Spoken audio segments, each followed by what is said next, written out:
So, just got back from last Wednesday, and so glad I went. Serendipity. Almost wasn't going to go, and basically the band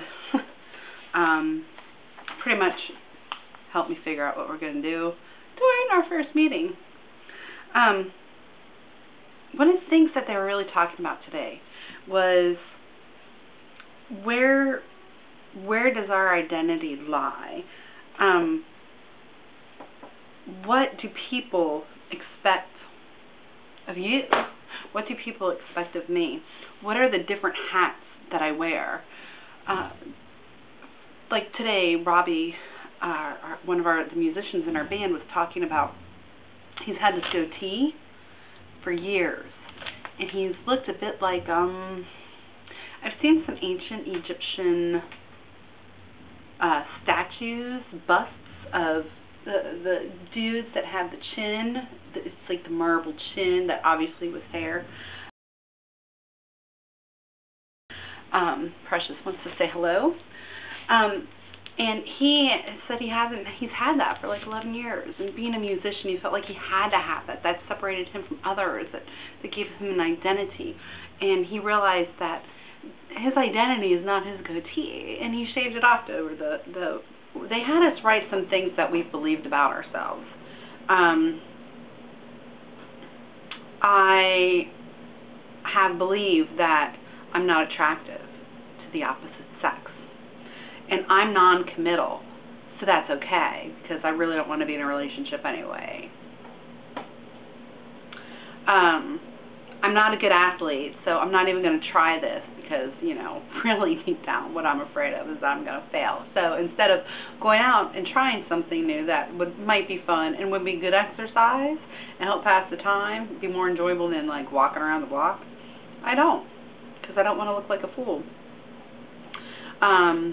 My art is no good if others don't like it.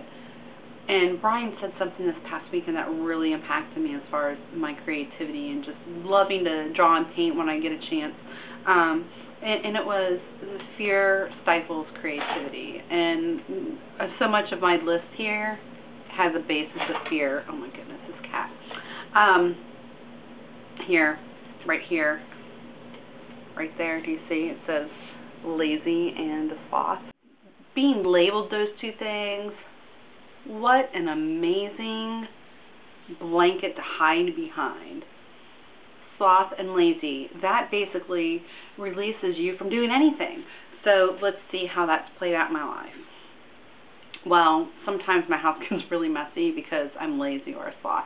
No, reality is I just didn't feel like cleaning it up. So I chose to sat here and watch 5 episodes of Chuck instead of cleaning my kitchen.